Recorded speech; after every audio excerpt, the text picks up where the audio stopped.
దేవునికి మహిమ కలుగును గాక. కూడి వచ్చిన అందరికీ వందనాలు.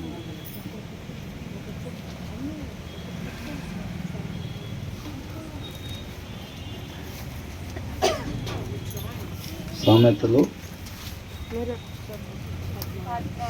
14వ అధ్యాయం 29వ వచనం వరకు అయిపోయింది. 29లో ఏం చూసాం? వివేకం కలిగిన వాళ్ళు ఎలా ఉంటారంట?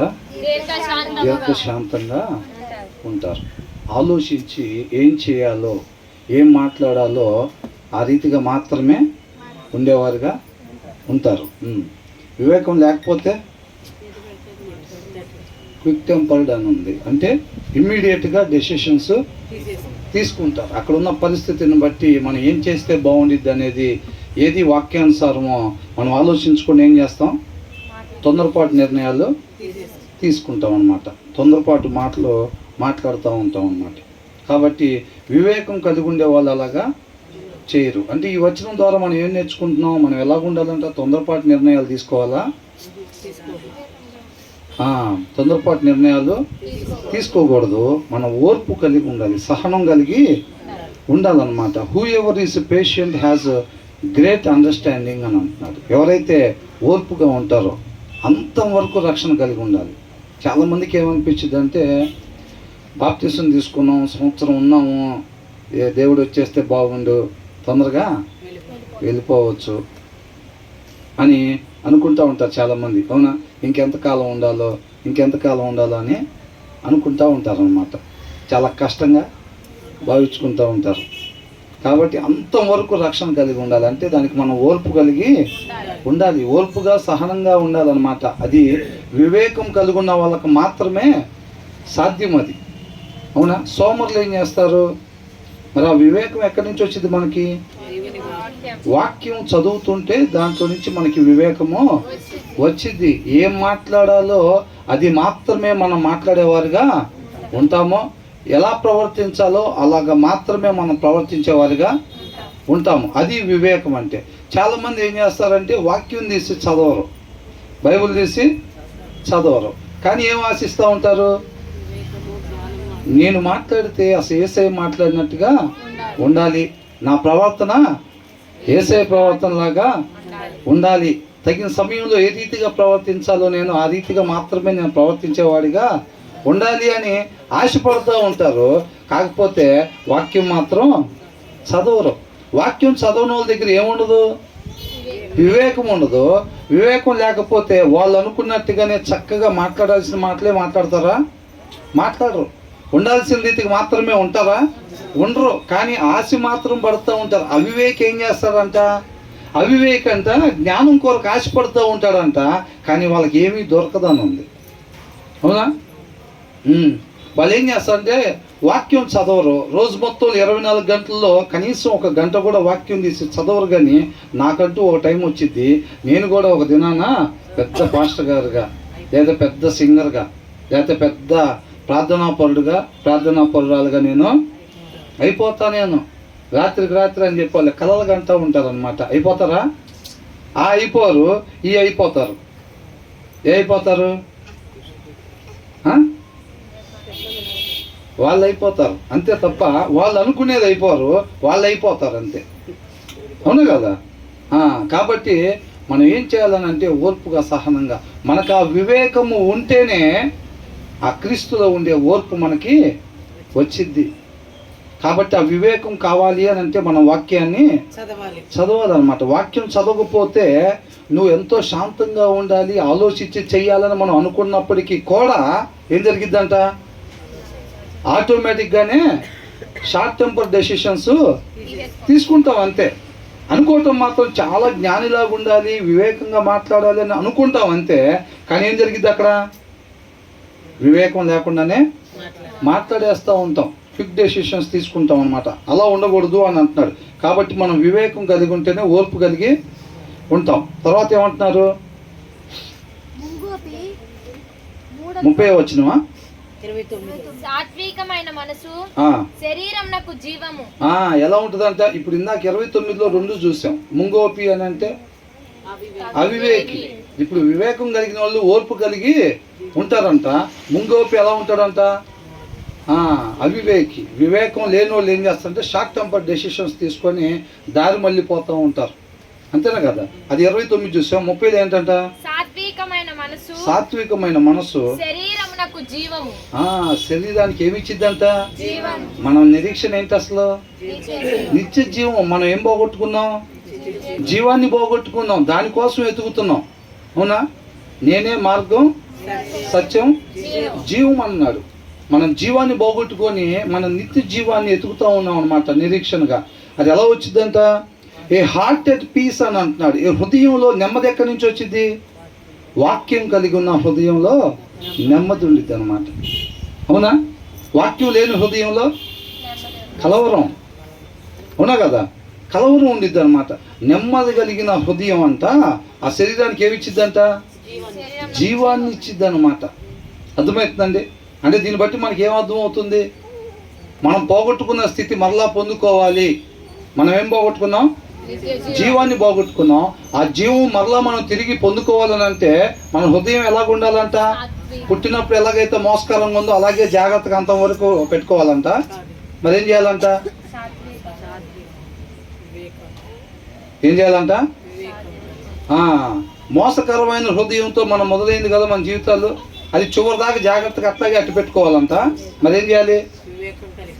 వివేకం కలిగి మనం పోగొట్టుకున్న జీవాన్ని మరలా మనం పొందుకోవాలి అని అంటే ఏ హార్ట్ ఎట్ పీస్. ఆ హృదయంలో సమృద్ధిగా ఎల్లప్పుడూ దేవుని వాక్యం ఉండాలి. ఆ నెమ్మదిని కలిగించే దేవుని వాక్యం ఎప్పుడైతే మన హృదయంలో నిత్యం సమృద్ధిగా బుద్ధిగల కన్యకల దగ్గర ఆ నూనె రీతిగా ఉందో మన హృదయంలో దేవుని వాక్యం ఎప్పుడైతే అలా ఉంటుందో అప్పుడే మనం శరీరం జీవాన్ని పొందుకునేది అని అంటున్నాడు. A heart at peace gives life to the body అని అంటే ఆ హార్ట్లో పీస్ లేదనుకోండి, మరి ఇప్పుడు ఆ శరీరానికి జీవం వచ్చిద్దా? మరి ఎంతమంది జీవం కావాలనుకుంటున్నారు? అంటే ఏం చేయాలంట? ఆ హృదయంలో ఎల్లప్పుడూ దేవుని వాక్యం బుద్ధిగల కన్యకల దగ్గర నూనె ఏ రీతిగా ఉందో ఆ రీతిగా హృదయంలో సమృద్ధిగా దేవుని వాక్యం ఎల్లప్పుడూ ఉండాలి. అవునా? బుద్ధి లేని కన్యకల్లాగా కొంతకాలం బుధవారం, శుక్రవారం, ఈ మధ్య మంగళవారం కూడా పెట్టుకొని ఆదివారం పెట్టుకొని మిగతా టైంలో పెట్టుకోలేదు అనుకోండి, బుద్ధి లేని కన్యకల్లాగా ఏమైపోతాం? ఇజ్రాయెల్ అరణ్యంలో రాలిపోయినట్టుగా మనం ఏం చేస్తాం? రాలిపోతాం. అర్థమైందండి? చాలామంది భక్తి అంటే ఆ కోటి ఎప్పుడు తగిలించుకుంటారు? మంగళవారం తగిలించుకుంటారు, బుధవారం తగిలించుకుంటారు, శుక్రవారం, ఆదివారాలు తగిలించుకుంటారు. మిగతా టైంలో ఆ కోటి లేకుండానే తిరుగుతూ ఉంటాడు. పెళ్లి కుమారుడు అప్పుడు వస్తే అది అంటున్నారు అనమాట. కాబట్టి మన హృదయంలో ఎల్లప్పుడూ దేవుని వాక్యం ఉండాలి. అలా ఉన్నట్లయితే కనుక ఆ యొక్క శరీరానికి ఏమొచ్చిందంట? జీవము వచ్చింది అని అంటున్నాడు. But envy rots the bones అని అంటున్నాడు. మత్సరం ఏం చేసిద్దంట? ఎముకలకు ఏం చేసిద్దంట? కుళ్ళు. అంటే ఇప్పుడు ఎముకలు లేకపోతే బాడీ ఎలా ఉండిద్ది? బాడీ నిలబడిద్దా? దాంట్లో జీవం ఉండదు. ఆ బాడీ పడిపోయిద్ది అనమాట, నిలబడదు. మత్సరము, అసూయ, కడుపు మంట. ఓపెన్ మీటింగ్లో చెప్పినట్టున్నగా అప్పుడప్పుడు ప్రాక్టీస్ అవుతా ఉంటే మంచిదని బ్రదర్ అట్లాగా సిద్ధపాటు చేస్తున్నారు. ఏంటంట? అసూయ. అవునా? మత్సరము, కడుపు మంట ఏం చేస్తాయి అంట? జీవం లేకుండా చేస్తాయి. ఆ ఎముకలకి ఏమొచ్చిందంట? కుళ్ళు పట్టేటట్టుగా చేస్తాయి అన్నమాట. అంటే మనకు ఒకటి ఏ హార్ట్ ఎట్ పీస్ అని అంటే క్రొత్తగా జన్మించిన తర్వాత కొత్తగా జన్మించిన శిశువు వలె ఆ నిర్మలమైన వాక్యం అనే పాల వలన ఎప్పుడైతే ఆ వాక్యాన్ని మనం ఒక పాలులాగా తీసుకుంటామో రక్షణలో వృద్ధి చెందుతూ ఉంటాం అన్నమాట. అవునా? మనం పోగొట్టుకున్న జీవాన్ని మరలా మనం పొందుకుంటామంట. కాకపోతే ఎప్పుడైతే ఈ అసూయ, కడుపు మంట, మత్సరం అంటే ఈ ఎప్పుడు అసలు ఈ ఎవరిలో ఉంటాయి? ఇప్పుడు ఎవరంటే వాక్యంలో నాటబడి ఉండకుండా ఉంటారు చూసారండి. లోకంలో నాటబడి ఉంటారు చూసారా? వాళ్ళ దగ్గర ఉండే గుణలక్షణాలు. అంటే వాక్యంలో నాటబడి ఉంటే ఇప్పుడు ఏంటంటే ఫస్ట్ నుంచి చదవండి ఒకసారి 30 వచనం. సాత్వికమైన మనసు. సాత్వికం ఎక్కడి నుంచి ఉంటుంది? లోకంలో ఉంటుందా లేకపోతే వాక్యంలో ఉంటుందా? వాక్యంలో వాక్యమై ఉన్న దేవుడికి ఉండే గుణలక్షణం అన్నమాట అది. మనం ఆయనలో నాటబడి ఉంటే, ఆయనతో అంటుకట్టబడి ఉంటే, దేవునితో వాక్యమై ఉన్న దేవునితో బలమైన సహవాసం మనం కలిగి ఉన్నప్పుడు ఆయన గుణలక్షణం అయినది మనకు కూడా వచ్చిద్ది. అప్పుడు మనకి జీవం కలిగిద్ది అని అంటున్నాడు. అలా లేకుండా లోకంలో నాటబడి ఉన్నాం అంటే, క్రైస్తవులు అయినప్పటికీ కూడా బాప్తీసం తీసుకుని 5-10 సంవత్సరాలు అయినా వాక్యం చదవకుండా కానీ మనం ఉంటున్నట్టయితే కనుక మనలో ఏముంటుంది? పాత లక్షణాలు. అవునా? అసూయ, మత్సరము, కడుపు మంట, ఇవన్నీ ఉంటాయి. అవి ఏం చేసిద్దంట? ఆ ఎముకలకి ఏం చేస్తాయంట? ఈ కుళ్ళు అంట, అంటే క్యాన్సర్ లాగా పట్టుకుంటాయి. అర్థమవుతుందండి? ఇక అది శరీరం జీవించడానికి అవకాశం ఉందా? లేదు. జీవం లేకుండా చేస్తాయి అన్నమాట. ఏది? ఈ లక్షణాలు. అవునా? ఏది? ఈ అసూయ, కడుపు మంట, ఇవి ఉంటాయి. చూసాను చాలామంది క్రైస్తవులుగానే ఎన్నో సంవత్సరాల నుంచి కొనసాగుతూ ఉంటారు. లోపల మాత్రమే లాకర్లో జాగ్రత్తగా అలాగే ఉంటాయి అన్నమాట. అవునా? రేపు వెళ్ళేది నిత్య జీవంకేగా బ్రదర్ అంటారు, చూసారా? అట్లాగా ఇక కష్టం అండి, 1 గంటే ఉండేదంటే ఏమంటారు? అయ్యా ఇంకా గంట తర్వాత నిత్య జీవనకేగా అని అనుకుంటారు. అవునా కదా? మరి అసూయ, మత్సరం, కడుపు మంట ఇవన్నీ ఉన్న వాళ్ళు ఎక్కడికి వెళ్తారు? వీళ్ళకి చోటు లేదంట అక్కడ నిత్య జీవంలో. అవునా కదా? కాబట్టి మనం ఈ వచనం ద్వారా ఏం తెలుసుకుంటున్నాం? మన హృదయంలో ఎల్లప్పుడూ దేవుని వాక్యము కలిగి, నెమ్మది కలిగి, సాత్వికం కలిగి మనం ఉన్నట్టయితే మనం పోగొట్టుకున్న జీవాన్ని మరలా మనం పొందుకుంటాము అని అంటున్నాడు. అలా కాకుండా లోకంలో కానీ నాటబడినట్టయితే అని అంటే, వాక్యం లేని హృదయంగా మన హృదయాన్ని ఉంచుకున్నట్టయితే కనుక అదేమైందంట? మన ఎముకలు ఏమవుతాయి? కుళ్ళు పట్టిపోతాయి, జీవాన్ని పొందుకోలేకుండా ఉంటాము అని అంటున్నాడు. తర్వాత ఏముంది? దరిద్రుని బాధించువాడు వాని సృష్టికర్తను నిందించువాడు. దరిద్రుని బాధించువాడు. ఓల్డ్ టెస్టిమెంట్ లో దరిద్రుడు అంటే ఎవరు? పేదవాడు. అవునా? ఏమనుంది? హూ ఎవర్ అప్రెసెస్ ద పూర్ అని అంటున్నాడు. అర్థమైందండి? ఈ లోకంలో ఏం చేస్తారు? మనం ఎప్పుడు మాట్లాడుకునేదే గొప్ప గొప్పలతో సహవాసం చేయాలని ఆశపడతా ఉంటారు. మన లైన్లో ఎవరికైనా పెద్ద కారు ఉందనుకోండి, ఆ అన్నతో సహవాసం ఎట్లయినా చేయాలి. అన్న నాకు బాగా తెలుసు. అవునా? సర్పంచ్ గారు నాకు బాగా తెలుసు.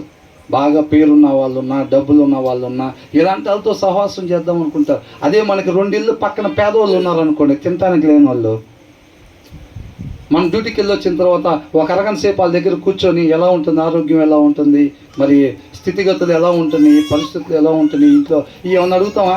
ఎవరన్నా ఇష్టపడతారు అట్లాగా? ఎందుకని? ఎవరు అలాగ ఉండలేరు అసలు. వాక్యం లేని వాళ్ళు, వాక్యంలో నాటబడి ఉన్న వాళ్ళు ఆ ఆలోచన ఉండదు. అర్థమవుతుందండి? దావీదు మొత్తం దాచుకుందామని చూస్తున్నాడా? వాళ్ళ మీద వీళ్ళ మీద యుద్ధానికి వెళ్ళి వచ్చింది మొత్తం దాచుకొని సొలొమోన్ లాగా గొప్ప పేరు, డబ్బు ఇవన్నీ సంపాదించాలనుకున్నాడా? ఏమనుకుంటున్నాడు?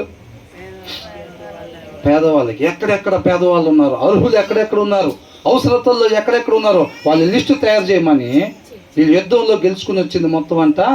ఆ అర్హులు ఎవరైతే మన కాలనీలో పేదవాళ్ళు ఎవరైతే ఉన్నారో వాళ్ళ లిస్టు తయారు చేసుకొని ఆ వచ్చిందాన్ని డివైడెడ్ బై చేసి ఎవరి కానుకలకి పంపించేస్తూ ఉన్నారు. ఒకటే జీవితం అద్భుతంగా ఉపయోగించుకున్నాడు అవకాశాన్ని. అవునా? మరి మన పరిస్థితులు ఎలా ఉన్నాయి? ఆయన కృపను బట్టి అదే విషయాన్ని మనకు కూడా తెలియపరుస్తూ ఉన్నాడు. మన హృదయం మీద కూడా రాస్తున్నాడు అయ్యే వాక్యాన్ని. లోపడటానికి సిద్ధపడుతున్నామా? అది చెక్ చేసుకోవాలి. మన చూపు ఎక్కడుంది? గొప్ప గొప్ప వాళ్ళ మీద ఉందా, లేకపోతే పేదవాళ్ళ మీద ఉందా?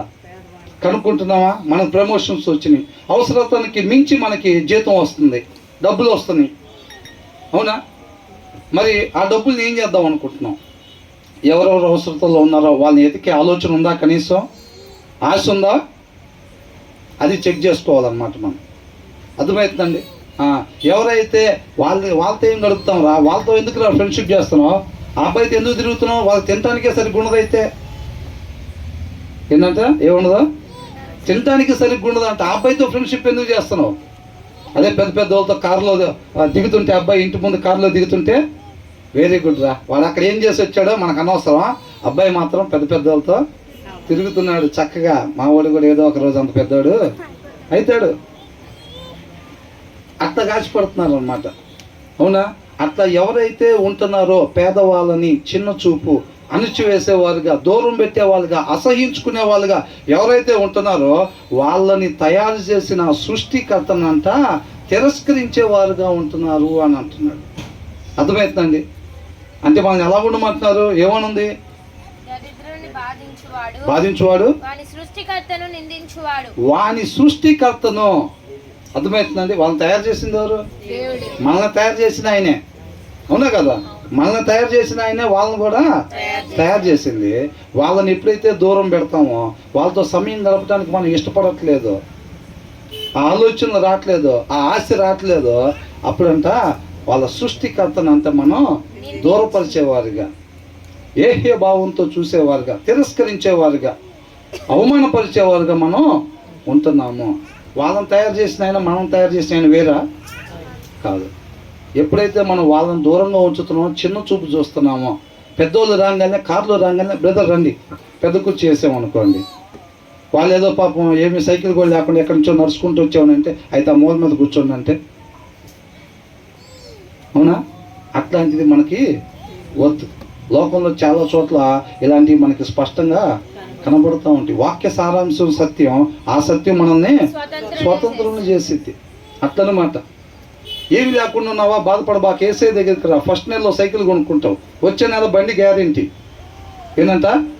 ఈ నెల అయితే సైకిల్, వచ్చే నెల బండి గ్యారెంటీ, ఆ పై వచ్చే నెలలో కారు.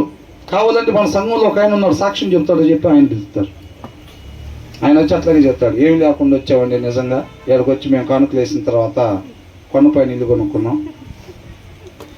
అవునా?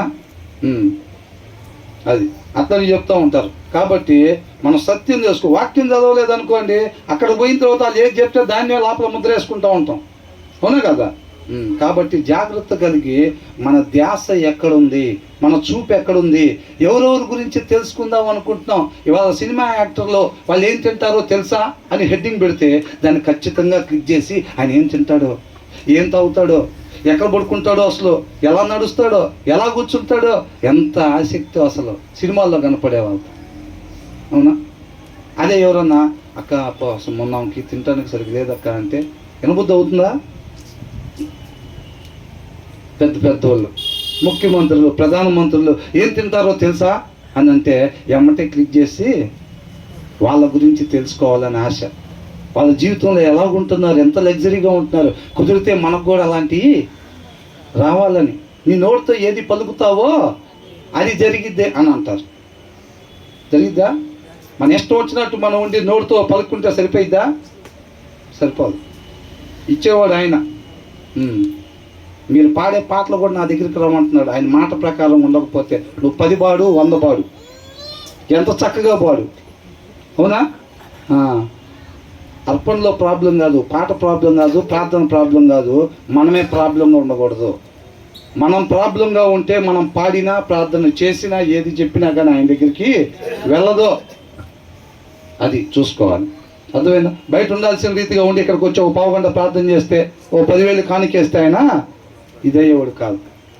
అది చూసుకోవాలి మనం. కాబట్టి మన దృష్టి ఎక్కడుంది, మన కాలనీలో, మన దేవుడు ఈ కాలనీలో ఉంచాడు అని అంటే మన చుట్టుపక్కల ఎవరైతే అవసరతల్లో ఉంటున్నారో వాళ్ళ మీద ధ్యాస ఉందో లేదో చెక్ చేసుకోవాలని.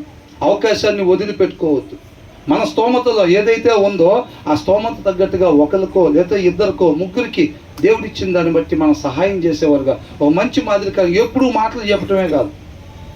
మన దగ్గర బ్రహ్మాండంగా డబ్బులు ఉంచుకొని పక్కన వాళ్ళు తినడానికి లేదంటే ప్రార్థన చేస్తాను అక్క అంటాం కాదు. ఫస్ట్ ఏం చేయాలంట? ఇమ్మీడియట్గా తీసుకునేది వాళ్ళకి ఆహారాన్ని పెట్టాలి. అది ఊరికనే మనం దాచుకొని దేవుడు మమ్మల్ని ఆశీర్వదించాడండి, మేము సేవలోకి రాకముందు ఏమి లేదు, ఇవాళ పెద్ద కారు ఇచ్చాడు, దేవుడు మమ్మల్ని ఆశీర్వదించాడు, మీరు కూడా నమ్ముకోండి, నేను కూడా ప్రార్థన చేస్తాను, మిమ్మల్ని కూడా ఆశీర్వదిస్తాడని చెప్పటం కాదు. మన దగ్గర ఉన్న తీసుకుని వెళ్ళి, అది క్రియలు లేని విశ్వాసం అంటారు, నూతం అంట, అది ఫలించేది కాదు అని అంటున్నాడు. ఉట్టికి నేను నమ్ముకోవటం కాదు, ఆ క్రియలో మనం ఆయన్ని పోలి జీవించటం అని అంటే ఆయనలాగా బ్రదర్ అన్నట్టుగా నడవటం కాదు, ఆయనలాగా కూర్చోవటం కాదు, జుట్టు పెంచుకోవటం కాదు. త్రిత్వం అయి ఉన్న దేవుడు, ముగ్గురు వేరువేరుగా ఉన్న వాళ్ళ వ్యక్తిత్వం ఒకటే. మనందరికీ ఏమైందంట? ఇటు చూస్తారా? ఇటు చూడండి, ఒక 20 నిమిషాలు ఇటు చూడండి, తర్వాత మీ ఇష్టం. అయితే వాళ్ళ వ్యక్తిత్వం ఒకటే. ఒక్కొక్కరికి ఒక్కొక్క వ్యక్తిత్వం ఉండిద్ది, కానీ తండ్రి, కుమార, పరిశుద్ధాత్మకి ఎన్ని వ్యక్తిత్వాలు ఉంటాయంట? ఒకటే వ్యక్తిత్వం ఉండేది. అదే త్రియేక అంటే. మనం కూడా ఆయన్ని పోలి జీవించటము అని అంటే మన వ్యక్తిత్వం కూడా ఆయన వ్యక్తిత్వం వలె మారిపోవటం. అర్థమవుతుందండి? క్రీస్తు వలె జీవించటం అంటే మన పోలిక కూడా ఆయన పోలిక వలె, అంటే ఆయన వ్యక్తిత్వం వలె మారిపోవటం అన్నమాట. ఆ తర్వాత ఏమంటున్నాడు? దరిద్రుని బాధించువాడు ఆ, వాని సృష్టికర్తను నిందించువాడు. దరిద్రుని అంట బాధ పెట్టేవాళ్ళు ఎవరంట? సృష్టికర్తను నిందించేవాళ్ళు. తర్వాత బీదను కనికరించువాడు భేదను కనికరించేవాడు ఆయనను గణపరచువాడు. ఆయనను గణపరిచేవాడు. అంటే మనం ఏం చేయాలి? ఆయన అవమానపరచాలా, ఆయన గణపరచాలా? మరి ఆయన గణపరచాలంటే మనం ఏం చేయాలంట? ఆ? ఆయన గణపరచాలంటే ఏం చేయాలి మనం? పేదవాళ్ళ పట్ల కనికరం చూపు. అది ఎక్కడి నుంచి వచ్చింది? దేవునిలో ఉండే గుణ లక్షణాల్లో అదొకటి అన్నమాట. వాక్యంలో నాటబడి ఉంటేనే ఆ పేదవారిలో మనం ఆ దయని చూపించగలుగుతాం. But whoever is kind to the needy, అవసరతలో ఉన్న వాళ్ళపైన ఎవరైతే దయ చూపిస్తారో వాళ్ళు దేవుణ్ణి గణపరిచేవారుగా, కీర్తించేవారుగా, హెచ్చించేవారుగా ఉంటారు. అది అంటే ఈ వచనంలో మనం ఎలా ఉండమంటున్నారు? పేదవాళ్ళను దూరం పెట్టండి, ధనికుల దేవుడు మన దేవుడు. అవునా? కాదు, పేదవాళ్ళ పక్షాన ఆయన ఉంటాడనమాట. కాబట్టి అదే అని అంటున్నాడు, మనం పేదవాళ్ళు అంటే ఎక్కడున్నారో చూసుకోవాలి, బలహీనతలో ఎవరైతే ఉన్నారో చూసుకోవాలి. అవునా? కీర్తనలో కూడా మనం చక్కగా ధ్యానించుకుందాం. అవునా? కీర్తనకారుడు ప్రార్థన ఏంటంట? ఎవరైతే అనగదొక్కబడతా ఉన్నారో, బలహీనతల్లో ఉన్నారో వాళ్ళ తరపు నుండి ప్రభువా అని అంటున్నాడు. అవునా? ఎల్లప్పుడూ నా పట్ల, నా భార్య పట్ల, మా పిల్లలకి తోడుగా ఓ సెక్యూరిటీ గార్డుగా ఉండమని అంటున్నారా? ఎవరైతే బలహీనమైన ప్లేస్లో ఉన్నారో ఆ ప్లేస్లో వాళ్ళ తోడుగా ఉండమని చెప్తా ఉన్నాడు అనమాట. కాబట్టి పేదవారి పట్ల మనం దయ చూపించేవారు కూడా. ఇందాక వచ్చిన వాళ్ళు ఏమని చూసే మనం? మన హృదయంలో ఏం కలిగి ఉండాలంట? సాత్వికంగా ఉండాలి అని అంటున్నాడు. ఆ సాత్వికం మనకి ఎక్కడి నుంచి వచ్చింది? వాక్యమై ఉన్న దేవుణ్ణిలో మనం నాటబడి ఉంటే, వాక్యం బాగా చదువుతా ఉంటే ఆ రీతిగా ఉండాలని ఆశ కలిగి ఆయన ఆశ్రయించేవారుగా ఉంటాం. ఎవరైతే ఆశపడి ఆశ్రయిస్తారో వాళ్ళని తృప్తిపరిచే దేవుడు కదా. ఆ సాత్వికం మనకి ఇస్తాడు అనమాట. ఆ సాత్వికం మనకి ఇచ్చినప్పుడు మనకేమైంది? జీవం కలిగిద్ది, జీవం కలిగిద్ది అనమాట. దాని ముందు వచ్చిన వాళ్ళు ఏమంటున్నారు? వివేకం కలిగిన వాడు ఎట్లుంటాడంట? దీర్ఘశాంతంగా ఉంటాడు. దీర్ఘశాంతం అంటే అది ఎవరికుండే లక్షణం? అది ఆయన కోపించుటలో అంట ఎలా ఉంటాడు? ఒక మంచి పాటలో కూడా ఉంది, వే మేకర్ సాంగ్ లోన, స్లో టు యాంగర్ అని. అవునా? అంటే టక్కన కోప్పడేవాడికి ఉంటాడా? అలాగా ఉండడు అన్నమాట. అంటే మన 29వ వచనంలో చూసిన ఆ లక్షణం అది ఎక్కడ దొరికిద్ది? దేవుడి దగ్గర దొరికిద్ది. దేవుని యొక్క గుణ లక్షణాల్లో అదొకటి. అవునా? మనల్ని అలాగ ఉండమంటున్నారు, ఓర్పుగా ఉండమంటున్నారు, సాత్వికంగా మనం ఉండమని చెప్తున్నారు. షార్ట్ టెంపర్గా ఉండేవారుగా మనం ఉండకూడదు. కాబట్టి మనం వాక్యంలో నాటబడి ఉన్నట్లయితే ఆ సాత్వికత మనలోకి వచ్చింది. అక్కడి నుంచి తప్ప వేరొక మార్గం అనేది మనకి దొరకదు. బైబిల్ తీసి అల్మార్లోనే పెట్టి వేరే దగ్గర నుంచి సాత్వికం తెచ్చుకోవడానికి ప్రయత్నం చేస్తే ఆ ప్రయాస వ్యర్థము. కాబట్టి 29వ వచనంలో దేవుడు ఏదైతే చెప్తున్నాడో ఆ రీతిగా మనం ఉండాలి అని అంటే వాక్యం చదవాలి. 30వ వచనంలో ఏం కావాలంట? సాత్వికం మనకి కావాలి. అది కావాలంటే ఎక్కడి నుంచి వచ్చింది? వాక్యం అయిన దేవుడి దగ్గర నుంచే మనకి వచ్చింది. దీనికి కూడా వాక్యాన్ని మనం చక్కగా ధ్యానించాలి. అవునా? ధ్యానించకపోతే 29వ వచనం ప్రకారంగా మనం ఉండలేము, 39వ వచనం ప్రకారంగా మనం ఉండలేము. వాక్యం చదవకపోతే మనం సాత్వికంగా ఉంటామా? ఉండలేము. మన హృదయంలో వాక్యం ఉన్నప్పుడే అదేం చేసిద్దంట? మన శరీరానికి జీవాన్ని తీసుకొచ్చిద్ది. వాక్యం అలమరలో పెట్టి 29వ వచనంలో ప్రభువా ఎలాగ ఉండమంటున్నావో అలాగే నేను ఉండాలి నాయన, 30లో ఎట్లా ఉండమంటున్నావో అలాగే నేను ఉండాలి ప్రభువా, ఇది కాదు, అది పనిచేయదు. అవునా? వాక్యం చదవాలి. వాక్యం చదువుతూ ఉంటే ఆయనలో ఉండే గుణ లక్షణాలు. బాప్తిస్మం తీసుకున్నప్పుడు ఏమైంది? ఆయన వాక్యం ద్వారా కడగటం మొదలు పెడతాడు. అప్పుడు ఏమైంది? అంతకు ముందు ఉన్న మురికి మొత్తం పోతా ఈయనలో ఉండే గుణ లక్షణాలు మనలో డౌన్లోడ్ అవుతూ ఉంటాయి అన్నమాట. క్రొత్తగా జన్మిస్తాం కదా, ఆ వాక్యం ద్వారా ఏం చేస్తూ ఉంటాడు? ఒక పక్కన అది కడుగుతూ ఉండిద్ది, రెండో పక్కన ఏమవుతాయి? ఈయనలో ఉండే గుణ లక్షణాలు మనలో డౌన్లోడ్ చేస్తాయి. ఈ మత్సరం, కుళ్ళు, కుతంత్రాలు, ఈర్ష, కల్మషం, ద్వేషం ఇవన్నీ పోయి ఏమొస్తాయి? ప్రేమ, సంతోషము, సమాధానం, ఇలాంటివన్నీ, కరుణ, జాలి, వాత్సల్యత ఇవన్నీ కూడా మనలో డౌన్లోడ్ అవుతాయి. సౌలు పౌలులాగా మారిపోతాడు. అవును కదా? అదేనమాట. వాక్యంతో కడగబడతా ఉంటే, వాక్యం చదవకుండా వాక్యం అనే షవర్ కింద మనం పోయి స్నానం చేయకపోతే మాత్రం ఆ పాత లక్షణాలే మనలో ఉంటే నీళ్ళలో మునిగి రావచ్చు. ఈ అయ్యగారి దగ్గర ఒకసారి బాప్తీసం, ఆ అయ్యగారి దగ్గర ఒకసారి బాప్తీసం, ఇంకొక అయ్యగారి దగ్గర ఇంకొకసారి బాప్తీసం తీసుకొని వాక్యం చదవకపోతే ఏ అయ్యగారి దగ్గర బాప్తీసం తీసుకున్నా సరే ముందున్న అయ్యగారు లాగానే ఉండేది పరిస్థితి. అయ్యగారుల్లో కాదండి ఉండేది. అక్కడి నుంచి పైనుంచి అయ్యగారు జగ్గులో పోయిపోతే కింద అయ్యగారుల్లో ఏముండదు అక్కడ. అవునండి. ఎక్కడ ఉండే అయ్యగారులు అందరూ కూడా మట్టి అయ్యగారులు. ఎవరు? మట్టి. అక్కడి నుంచి రాకపోతే ఏముండదు ఇక్కడ. అవునా? ఎవరైనా ఒకటే. ఎంత పెద్ద దైవజనుడైనా సరే, మోషే అంతటి వాడు కూడా ఏమనుకున్నావు? నిన్ను పంపించేవాడిని నేను, నువ్వు అక్కడికి వెళ్ళి నేను చెప్పినప్పుడు ఆ నీళ్ళలో నీ కర్ర పెట్టమని చెప్పాడు. ఆయన చెప్పినప్పుడు పెడితే ఏమైంది? మోసే చాలాసార్లు అదే కర్ర తీసుకునేది గొర్రెలు కాసిటా లేదా? మరి చెట్లు తగిలాడు, నీళ్ళల్లో పెట్టాడు, మొత్తం రక్తంగా మారిపోయినాయా? మరి అక్కడ ఎందుకు మారుతాయి అంటే పవర్ మోసేలో ఉందా? కర్రలో ఉందా? ఎక్కడుంది? అక్కడి నుంచి. అవునా? అప్పుడైనా ఇప్పుడైనా అయ్యగారులు అందరూ కూడా ఒకటే. అక్కడి నుంచి రాకపోతే ఏది లేదు. కాబట్టి చూపు ఎవరికి వెళ్ళి ఉండాలి? అక్కడికి. ఎక్కడి నుంచి వస్తున్న పవర్ అక్కడి నుంచి ఉండాలి తప్ప ఈ మట్టి పాత్రల మీద కాదు. మోసపోతారు. అవునా కదా?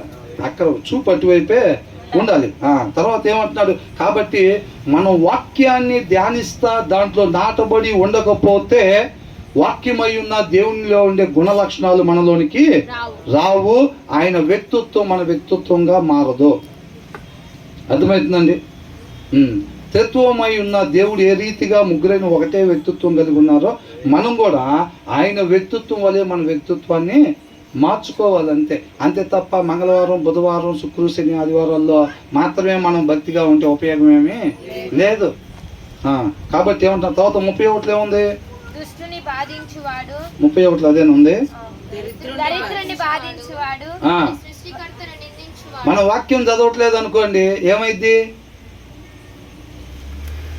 మన ఇంటి పక్కన కాక పక్కన 2-3 పేదోళ్ళు ఉన్నా వాళ్ళని దాటి వెళ్ళి అవతల ఉన్న ధనికుడు ఇంటి దగ్గర ముచ్చట్లు చెబుతూ ఉంటాం. ఎప్పుడు? వాక్యం చదవకపోతే. అర్థమైందండి? పాస్టర్ గారు వాళ్ళు కూడా ఏం చేస్తారు? లోకంలో నాటబడిన పాస్టర్ గారు వాళ్ళు కూడా ఉంటారు. క్రిస్మస్ వచ్చింది, క్యారల్స్కి వెళ్ళాలి. ఎక్కడి నుంచి? వీళ్ళు 5 రూపాయల కానుకలు ఇచ్చే వాళ్ళని, 10 రూపాయల కానుకలు ఇచ్చే వాళ్ళందరినీ వదిలిపెట్టి 500 కానుకలు ఇచ్చే వాళ్ళ దగ్గర క్యారల్స్ జరుపుతూ ఉంటారు. ఎక్కడ? మన దగ్గర అందరి దగ్గర క్యారల్స్ జరపడానికి సమయం కుదరదు. 100-200 మంది, దాంట్లో మనం ఒక 40 మందిని సెలెక్ట్ చేసాం. ఆ 40 మంది ఎవరంటే ఆ చర్చిలో ఎవరైతే ధనిక విశ్వాసులు ఉన్నారో వాళ్ళ ఇళ్ళ దగ్గర మాత్రం మన క్యారల్స్ని జరుపుతాం. వీళ్ళు ఎందుకని జరపరు? ఇంటి పక్కన దాని అవతల ఎందుకు జరపరు? 5-10 రూపాయలు కానుకలు ఇచ్చే వాళ్ళ దగ్గర క్యారల్స్ జరిపే సమయం మనకి లేదు. మనకున్న 30 రోజులే అవకాశం. నవంబర్ 25 నుంచి డిసెంబర్ 25 వరకు, 24 వరకు ఇంకా సమయం ఉంటే 300-200. నేను అందరిని కాదండి అంటుంది, లోకంలో నాటబడున్న గురి తప్పిపోయిన వాళ్ళు ఉన్నారా లేదా? అది గొప్ప పేరు తెచ్చుకోవాలి. పెద్ద చర్చి కట్టాలి. ఇట్టి పరిస్థితుల్లో పెద్ద చర్చి అయితేనే ఈరోజు మొత్తాన్ని ఒక్కసారి ఐస్కాంతం లాగినట్టుగా లాగచ్చు. అవునా? అది ఇక్కడున్న చర్చి కన్నా పెద్ద చర్చి కట్టామనుకోండి, వేరేది. ఇక్కడున్న చర్చి అంటే మంద కాదు, అందుకన్నా పెద్ద చర్చి, పెద్ద ఏసీలు, పెద్ద ఆర్భాటం చేసామనుకోండి, ఏమైంది? నిండుతారా? నిండరా? కంపల్సరీగా నిండుతారు. ఎక్కడికి వెళ్తున్నారు? ఎక్కడ మీరు వెళ్ళేది? క్రిస్టియన్సా? అవునండి. ఎక్కడ వెళ్ళేది? ఫెలోషిప్కి. ఆ పోస్టర్లు ఉన్నాయి చూసారా? పెద్దది ఉంది చూసారా మెయిన్ రోడ్డు మీద? ఆ చర్చికి మేము వెళ్ళేది. మామూలు విశ్వాసం కాదు. ఏంటంట? మామూలు విశ్వాసంగా అల్లాటప్ప క్రిస్టియన్స్ అనుకుంటున్నారే మమ్మల్ని చిన్న చూపు చూడటానికి అని అనుకుంటున్నా. నేను అందరిని అంటలేదండి. గురి తప్పిపోయిన వాళ్ళు ఎవరైతే ఉన్నారో, అది ఎవరన్నా కానీ, అవునా, అక్కడ పరిస్థితి అలా ఉంది. 5 రూపాయలు 20 రూపాయలు ఇచ్చే వాళ్ళ దగ్గర క్యారల్స్ జరిపే పరిస్థితి లేదు. వాళ్ళ విశ్వాసులు కాదా? వాళ్ళ విశ్వాసులు కాదా? మరేంటి వాళ్ళు చేసిన తప్పు? విషయం లేదు. మమ్మల్ని ఏం చేయమంటావు? ఆ చివరి లైన్ చివరి డాబా వాళ్ళు చేసినట్టుగా చేయి నువ్వు కూడా ప్రార్థన, ఆశీర్వదిస్తాడు నిన్ను కూడా. వాళ్ళు భయంకరంగా చేస్తారు ప్రార్థన. 3 స్టేట్ బిల్డింగ్ ఇచ్చాడు దేవుడు. అందుకే వాళ్ళకన్నా ముందు నుంచి వచ్చావు ఈ లైన్లో రేకుల చెట్టు వేసుకొని. ఇంకా అట్టగా ఎందుకున్నావు? ప్రార్థన సరిగ్గా చేయట్లా నువ్వు, అంతే. నువ్వు విశ్వాసం బలపడాలి, ప్రార్థనలో బలపడాలి, ఇంకా వాక్యం బాగా చదవాలి. వాళ్ళు భయంకరంగా చదువుతున్నారు కాబట్టి అట్ట అయ్యారు, అంతేనా? కాదు. కాబట్టి ఇక్కడ ఏమంటున్నారు? హూ ఎవర్ అప్రెసెస్ ద పూర్ అని అంటున్నాడు. మనం వాక్యం చదవకపోతే, వాక్యం అయి ఉన్న దేవునిలో మనం నాటబడకపోతే ఆ గుణ లక్షణాలు మనలోకి రావు. పేదవాడి ఇంటి దగ్గర మనం ఆగాలి, మన చూపు ఆగాలి, మన ఆలోచన ఆగాలి, వాళ్ళకి సహాయం చేయాలనే ఆశ కలగాలి అని అంటే మనం వాక్యం అయి ఉన్న క్రీస్తులో నాటబడి ఉండాలి. వాక్యం చదవకుండా ఆశపడి పేదవాళ్ళకి అచ్చంగా బియ్యం బస్తాలు ఎత్తున్నట్టుగా, వస్త్రాలు ఎత్తున్నట్టుగా కళ్ళగనేవాడు ఎవరంటే సోమరి అంటున్నాడు. ఏంటంట? బైబిల్ తీసే పని ఉండదు, కళ్ళు మూస్తే అన్ని కలలే. బెదర్ దగ్గరికి వచ్చి, బెదర్ రాత్రి 100 మంది పేదవాళ్ళకి బియ్యం కట్టలు ఇచ్చినట్టుగా వచ్చింది బెదర్.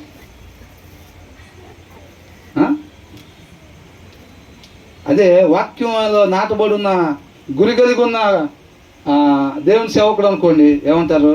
నాన్న వాక్యం చదువుతున్నావు నువ్వు అని డౌట్ వచ్చింది. ఏంటంట? నీ గుట్టి కళల వరకు వస్తున్నాయి, మిగతా కార్యాలు జరగట్లేదని అంటే వాక్యం సరిగ్గా చదువుతున్నావా లేకపోతే సోమరులాగా ఉంటున్నావా? ఈ కళలేమో చూసుకోవాలి, చెక్ చేయాలని చెప్తాడు. అదే గురి మారిపోయిన దైవజనుడు అనుకో, ఆ కళ వచ్చిందా అయితే నువ్వు తప్పకుండా చేస్తావు. ఏంటంట? తప్పకుండా చేస్తావు అన్నాడు పెద్ద దైవజనుడు. మొన్న ఏమంటున్నాడు? దావీదు ఆశీర్వదించిన దేవుడు, దావీదుకు తోడుగా ఉన్న దేవుడు ఇవాళ నీకు కూడా ఖచ్చితంగా తోడుగా ఉంటాడు అని అంటున్నాడు. ఎప్పుడు? నువ్వు దావీదులాగా సబ్మిట్ చేసుకుంటే. ఆ మొక్క లేకపోతే ముందు దానికి ఏమీ లేదు, దారి తప్పించేది మనమే. అంటే ఎన్నవాడు ఏమనుకుంటాడు? ఓహో నేను ఎట్లా ఉన్నా సరే దావీదులాగా నన్ను పైకి లేపుతాడు అనుకుంటా, ఎక్కలేని ఎత్తైన స్థలాల్లోకి నన్ను నడుపుతాడు అనుకుంటా.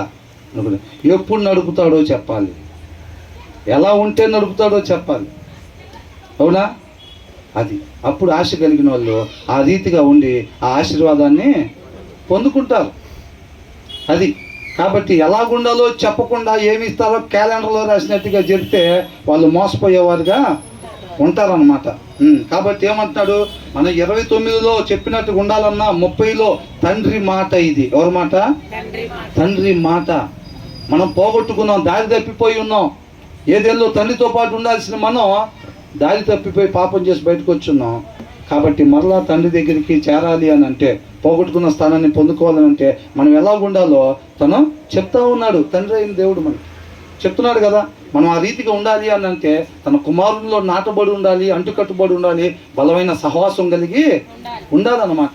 వాక్యం చదవకపోతుందా 29లో 30లో 31లో ఉన్నట్టుగా ఉందామని అంటే ఊరికనే కలలుగానే మిగిలిపోతాయి అని అంటున్నాడు. కాబట్టి but whoever is kind to the needy honours God అంటున్నాడు. అవసరతుల్లో ఉన్న వారికి ఎవరైతే దయ చూపిస్తారో, అర్థమవుతుందండి? జీతం వస్తుంది, ఎక్కడికి వెళ్దాం, ఎలా ఖర్చు పెడదాం, ఏమేమి కొందాం, జనాలకి ఏమేమి చూపించుకుందాం, అది కాదు.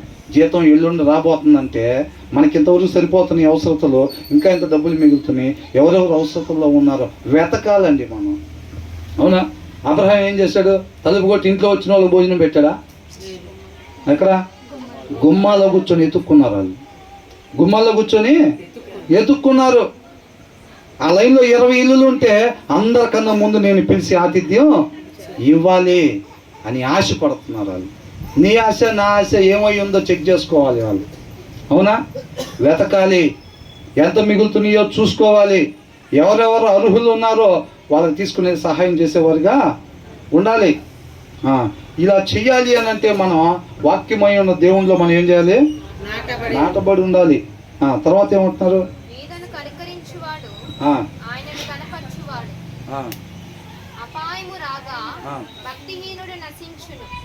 మరణకాలమందు ఆ, నీతిమంతునికి ఆశ్రయము కలదు. 32 ఏమంటున్నాడు? అపాయము రాగా ఆ, భక్తిహీనుడు నశించును. ఎవరంటే నశించేది? భక్తిహీనుడు అంటే ఎవరు?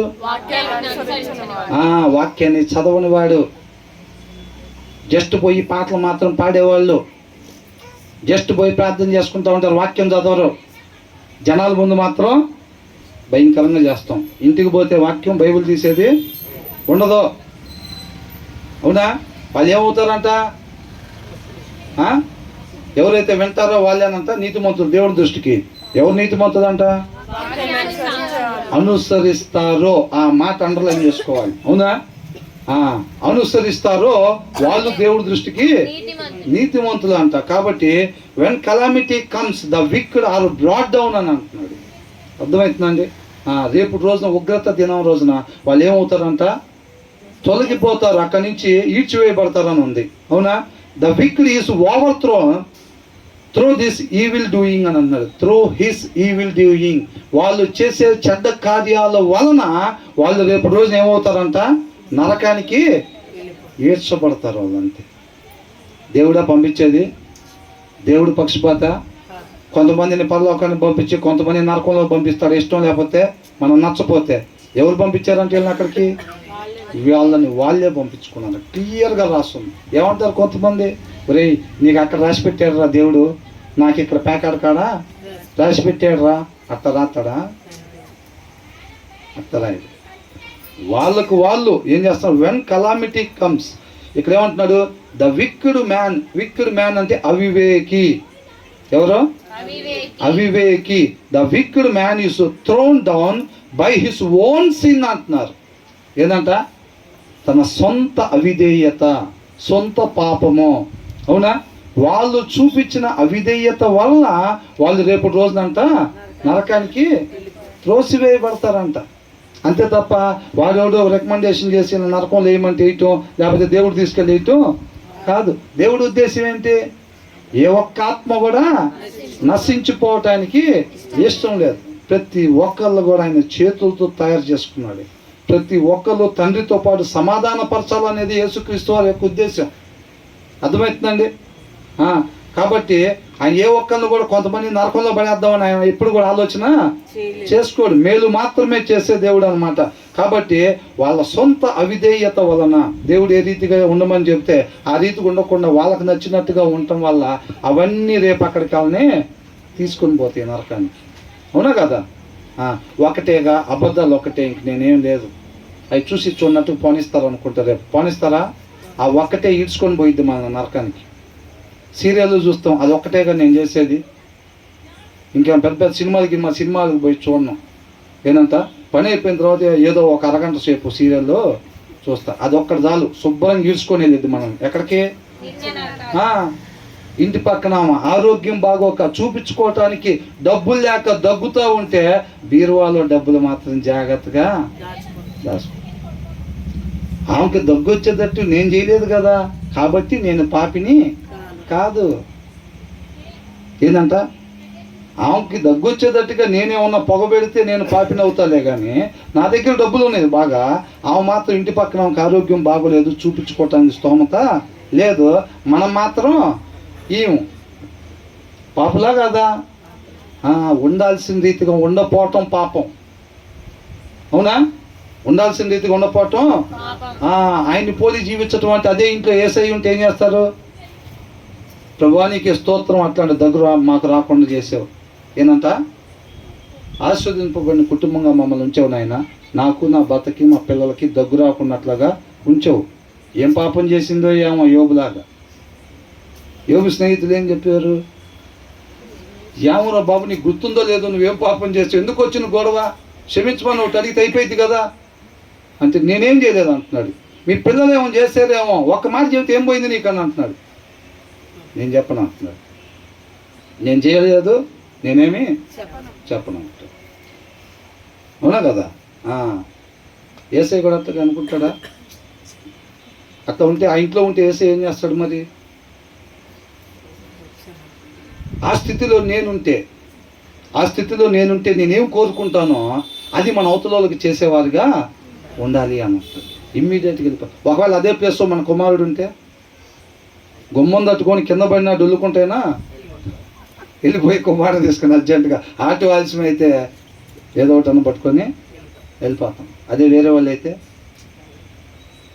గుమ్మం దాడి కాళ్ళు బయటకు పోవు.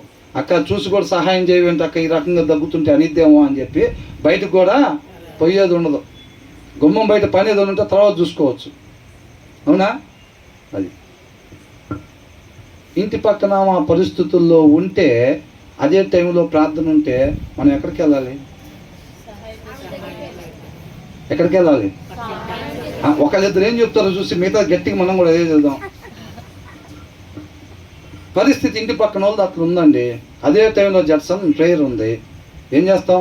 ముందు తల చదువుకొని ఎక్కడికైనా అంటావా? ఇంటి పక్కైనా ప్రేయర్కైనా ముందు తల చదువుకున్న తర్వాతే ఇంటి పక్కన దగ్గరికి వెళ్ళాలి. మన ఫెలోషిప్ వదిలిపెట్టి మనం చక్కగా దేవుణ్ణి ఆరాధించే ప్రదేశం వదిలిపెట్టి ఏంటి ఇంటి పక్కన దగ్గరికి వెళ్తాం అన్న వాళ్ళు చేయొద్దండి. కొద్దిగా పక్షికి కనపడకుండా వేస్తారు కదా, వాళ్ళ చక్కగా దాన్ని కళ్ళ కనపడితే తీరు కదా, అట్లాగా కొద్దిగా అట్లాంటి సెట్ చేసాం అంతే. ఎంతమంది ఇంటి పక్కన వాళ్ళు ఇంటికి వెళ్తారు చెప్పండి? దొరికారులే. కానీ చక్కగా ఫెలోషిప్కి వెళ్ళి ఆరాధించుకునే వాళ్ళు, సర్వోన్నతుడిని ఆరాధించే వాళ్ళు ఎంతమంది ఉంటారు? చేతులు ఎత్తండి. ఎంతమంది వస్తారు ఫెలోషిప్కి? ఎంతమంది ఉంటారు? దేవుడికి మహిమ కలుగును గాక. ప్రతి ఒక్కరు కూడా చక్కగా క్రీస్తులో నాటబడుతూ ఉన్నారనమాట. అవునా? కాబట్టి చక్కగా ఆయన కృపను బట్టి, ఆయన ప్రేమను బట్టి, ఆయన మాటను మన దగ్గరికి పంపిస్తా చక్కగా మనల్ని బలపరుస్తూ ఉన్నాడు అనమాట. అవునా కదా? నువ్వు ఇచ్చే అర్పణ కాదు నాకు కావాల్సింది, నువ్వు పాడే పాట కాదు, నువ్వు చేసే ప్రార్థన కాదు. అవునా? తోటివాడు అల్పులు ఎవరైతే ఉన్నారో వాళ్ళ దగ్గరికి రేపు ఆయన తీర్పు వచ్చినప్పుడు అంట ఏం చెప్తారంట? తండ్రి చేత ఆస్వాదింపబడిన వాళ్ళారా రాజ్యాన్ని స్వతంత్రించుకోండి అంటే. ఎందుకనంటే ఏమంటున్నాడు? నేను ఆకలిగా ఉంటే నేను ఎప్పుడు ఆకలిగా ఉన్నావు, నువ్వెప్పుడు ఆకలిగా ఉన్నావు ప్రభా మమ్మల్ని అడిగావంటే ఏం చెప్పారు? నీ చుట్టూ అల్పులు ఎవరైతే ఉన్నారో వాళ్ళకి చేస్తే నాకు చేసినట్టే. అది భక్తి అంటే. అవునా? ఆచారం కాదు. మన ఇంటి పక్కన వాళ్ళ పరిస్థితి అంత భయంకరంగా ఉంటే, దారిలో ఎవరన్నా పరిస్థితి ఏదైనా ఫిట్స్ వచ్చి పడిపోయి లేకపోతే అట్లుంటే అమ్మో ప్రార్థన టైం అయిపోతుంది అని చెప్పి మనం వెళ్ళిపోతే, ఆ గాయాలతో పడిపోయిన ఆయన పక్క నుంచి ఎవరెవరు వెళ్ళారంట? మంచి సమరయుడు కాకుండా ముందు ఎవరెవరు వెళ్ళారు? యాజకుడు లేవి. ఎవరాళ్ళు? భక్తి లేని వాళ్ళ? భక్తిలో పెద్దోళ్ళు. అవునా? భక్తిలో పెద్దోళ్ళుగా చెప్పుకునే వాళ్ళు మనిషాడు బడి కొట్టుకులాడుతుంటే గాయాలతో వాళ్ళు వెళ్ళిపోతున్నారు. తర్వాత వచ్చిన ఆయన యాజకుడు కాదు, లేవీడు కాకపోవచ్చు, ఈయన ఏం చేస్తున్నాడు? ఆ ప్లేస్లో నేను ఉంటే ఆ దారిని పోయేవాడు ఏం చేస్తే బాగుంటుందో, ఆ దారిని పోయేవాడు ఏం చేయాలని నేను కోరుకుంటానో అది నేను ఆయనకి చెయ్యాలని ఆశపడి వెళ్ళాలా చేశాడు. దేవుడు ఏమంటున్నాడు?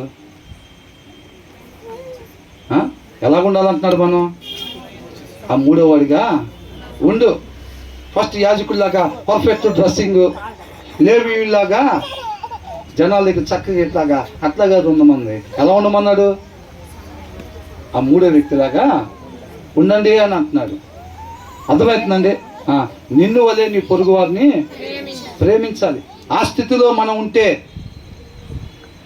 అర్థమవుతుందండి. ఎవరినన్నా అవసరతలో ఉన్న వాళ్ళకి దేవుడు మనం చూపించినప్పుడు మనకి ఇమీడియట్గా కలగాల్సింది ఏంటంటే, ఆ స్థితిలో కానీ నేను కానీ ఉంటే ఏం కోరుకుంటానో, మిగతా జనాల నుంచి ఏం కోరుకుంటానో అదే మన అవతల వాళ్ళకి చేసేవారుగా ఉండాలి. మాటల్లోనా? ఎలా ఉండాలి? క్రియల్లో అలాగా ఉండాలంట. ఆ తర్వాత ఏమంటున్నాడు? భక్తిహీనులు అంటే ఏమవుతారంట? ఎందుకని?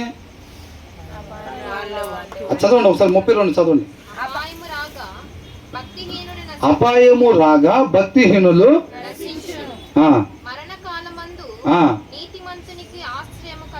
మీరు 32 మొదటి నుంచి చదివారా?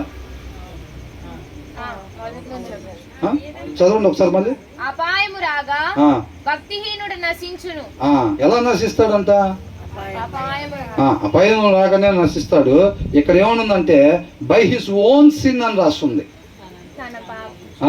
రేపు అక్కడ నిలబడిన తర్వాత ఎవరైతే నిత్య నరకాగ్నికి తీర్పు తీర్చబడతారో వాళ్ళందరూ కూడా కేవలం వాళ్ళే ఆ స్థితిని తెచ్చుకున్నారు కేవలం. అర్థమవుతుందండి? కాబట్టి తర్వాత ఏమనంటున్నాడు? మరణకాలమందు నీతిమంతునికి ఆశ్రయము కలదు. ఆశ్రయము కలదు అంటే మరణం వాళ్ళని మింగేసిద్దా? ఏమైందంట?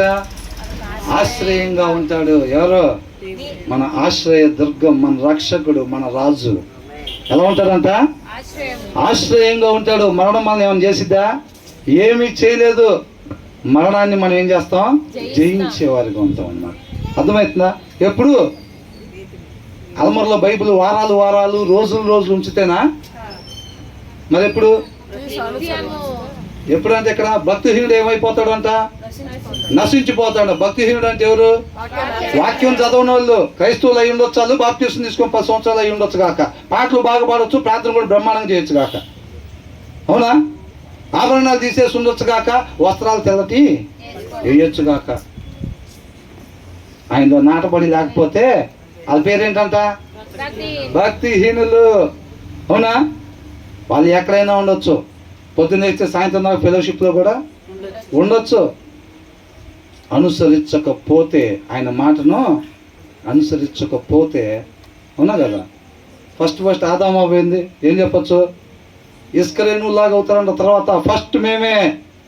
అది ఎక్కడికి బాధ పేరు అనుకున్నారా? వాళ్ళు తప్పు చేయగల, అవిధేయత చేయగల ఏం చేశాడు? వెళ్ళిపోండి ఇక్కడి నుంచి బయటకు అన్నారా లేదా? అది అయి ఉండొచ్చు పుట్టి క్రైస్తవులంగా.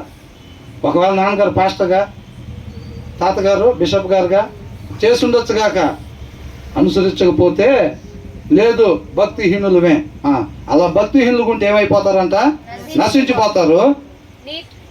మరణకాలమందు నీతిమంతునికి ఆశ్రయము కలదు. ఆశ్రయం కావాలని ఎవరు అనుకుంటున్నారు? మరణంలో పడిపోకుండా మనం ఆశ్రయ దుర్గం మనకు కావాలని ఎవరెవరు అనుకుంటున్నారు? తొందరగా అమెజాన్ లాగా కరెక్ట్గా 3 సెకండ్లే టైం, 3 సెకండ్లే ఉంది. తర్వాత యాజ్ ఇట్ ఈస్గా తీసుకోబాక, ఎగ్జామ్ కంపేర్ చేసుకో అంతే. అవునా? కరెక్ట్గా 3 సెకండ్లే సమయం ఇచ్చి ఆశ్రయ దుర్గం ఎంతమందికి కావాలి? మరణం మింగేయకుండా ఎంతమందికి కావాలి? మరి అలాగా అది కావాలి అంటే ఏం చేయాలంటే ఎలా ఉండాలంటే మనం నీతిమంతులుగా ఉండాలి. క్యాలెండర్ మీద ఏం రాస్తారు? నీతిమంతులుగా అనేది తీసేసి మరణకాలం ముందు ఆయన నీకు ఆశ్రయదుర్గంగా ఉంటాడంతే. చదువు పొద్దున్న లేచి వస్తారు, మధ్యాహ్నం భోజనం టైం వస్తుంది, రాత్రి భోజనం టైంలో ఒకసారి క్యాలెండర్లో రాసింది చదువు చాలంటారు. ఎగ్జామ్కి ముందు ఒకసారి, ఎగ్జామ్ తర్వాత కుదిరితే వాగ్దానం కార్డు జోబులో పెట్టుకుని ఎగ్జామ్కి వెళ్తారు. అవునా? ఏమైంది? మొత్తం పోయిన సబ్జెక్టులు. ఎవరో ఇచ్చింది వాగ్దానం కార్డు? నా పాస్టర్ గారా? ఆయన సరిగ్గా వాక్యం చదవకుండా ప్రార్థన చేయకుండా ఈ కార్డులు మనకి ఇచ్చాడా? అందుకేరా మనం అన్ని సబ్జెక్టులు తప్పాము. ఏంటంట? ఈసారి మాత్రం నెంబర్ 1 వాగ్దాన కార్డు ఇచ్చిన ఆ సార్ మాత్రం కరెక్ట్ కాదు. అవునా? అది నీతిమంతులుగా ఉంటే అనండి. ఇప్పుడు వాగ్దాన కార్డు తీయంగానే నీతిమంతులుగా ఉంటే గనక మరణకాలం ముందు మనకు ఆశ్రయ దుర్గం వచ్చేట. ఇది అందరికీ కాదు. ఇది ఏంటంట? అందరికీ కాదు. వాగ్దాన కార్డు మనకు వచ్చినా అక్కడ కండిషన్ ఉంది. ఏంటంటే అది నీతిమంతుడిగా ఉంటేనే రా బాబు. కార్డు మనకు వచ్చింది కరెక్టే, మన నీతిమంతుడిగా ఉంటేనే ఇది అప్లికబుల్ అయింది, లేకపోతే లేదు. అవునా కదా? అది ఎస్బీఐ వాళ్ళు అయితే ఇంత డిస్కౌంట్ అని ఇస్తారు కదా. ఏదైనా కొనాలని అంటే క్రెడిట్ కార్డు ద్వారా, ఈ క్రెడిట్ కార్డు ద్వారా అయితే ఇంత డిస్కౌంట్ అని ఇస్తారు కదా. మనం వేరే క్రెడిట్ కార్డు నెంబర్ ఎన్నిసార్లు కొడితే వచ్చింది ఆఫర్ మనకి? ఎన్నిసార్లు కొట్టినా రాదు. నీతిమంతులుగా లేకుండా ఎన్నిసార్లు ఆ వాగ్దాన కార్డుని చదివినా, దానికి అక్కడ పెట్టి దండాలు పెట్టినా, సాష్టాంగ పడి వెళ్ళాడినా ఏమీ రాదు.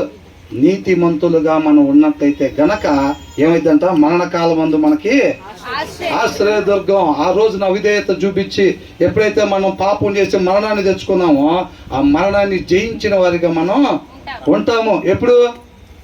నీతిమంతునిగా ఉన్నట్టయితే గనక. నీతిమంతుడు అంటే ఎవరు? వాక్యాన్ని చదివి దాన్ని అనుసరించే వాళ్ళు ఎవరైతే ఉన్నారో వాళ్ళు మరణాన్ని జయించేవారుగా ఉంటారు. ఒక 5 నిమిషాలు ఎక్కువైనా సరే తప్పదండి, ఒక 3 వచనాలు ఉన్నాయి. అవునా? ఎందుకంటే దీన్ని మళ్ళీ ఆపి మళ్ళీ 3 వచనాలు మళ్ళీ ఇంకొక రోజు పెట్టుకునే దానికన్నా. తర్వాత ఏమంటున్నారు? తెలివి గల వాని హృదయం నందు జ్ఞానము సుఖ నివాసము చేయును. జ్ఞానం ఏం చేసిద్దంట? సుఖ నివాసము చేయును. ఎవరి దగ్గర పడితే వాళ్ళ దగ్గర జ్ఞానం ఉంటుందంట కమ్మగా. ఎవరి దగ్గర ఉండిద్దంట? తెలివి గల వాని హృదయం. వివేకము, wisdom reposes in the heart of the discerning అని అంటున్నాడు. వివేకము కలిగిన వారి హృదయంలో అంట ఏం చేసిద్దంట? జ్ఞానం సుఖ నిద్ర చేసిద్దంట. ఏం చేసిద్దంట? సుఖ నిద్ర చేసిద్ది. అంటే వాక్యం చదివి ఆ వివేకాన్ని పొందుకోకుండా ఉండే సోమరులు ఉంటారు చూసారు, ఆత్మీయ సోమరులు. ఎవరు? పగలు డ్యూటీ చేస్తారు, రాత్రి ఓటీ చేస్తారు, వాక్యం మాత్రం చదవరు. ఎవరంట? ఆత్మీయ సోమరులు. పగలపూట డ్యూటీ చేస్తారు, రాత్రిపూట ఓటీ చేసినంత మాత్రాన వాళ్ళు చురుకైన వాళ్ళు కాదు. ఆత్మీయత. 1 గంట సేపు కూర్చొని వాక్యం చదవండి, అబ్బో ఇప్పుడు గంట మనం ఆడ కూర్చుంటాం, సోమరి. 1 గంట సేపు కూర్చొని వాక్యం చదవాలంటే సోమరి. 20 నిమిషాలు మోకాలు వేయాలంటే మన వల్ల అవదు. పొద్దు నుంచి సాయంత్రం 5 గంటలకు నుంచొని డ్యూటీ చేయాలంటే చేస్తాం. ఏంటంట? కంపెనీలో పోయి పొద్దున్న 9 కాడికి వెళ్ళి సాయంత్రం 5 దాకా నుంచొని డ్యూటీ చేయాలంటే చేస్తాం. కుదిరితే ఇంకో 3 గంటలు ఓటీ కూడా చేస్తాం నుంచోనే. 1 గంట సేపు కూర్చొని వాక్యం చదువు నిత్య జీవం ఇస్తామంటే కుదరదండి. మా పాస్టర్ గారు చదువుకొని వస్తాడు, మీకు లేరా పాస్టర్ గారు? మరి నువ్వు చదివేది ఏంది?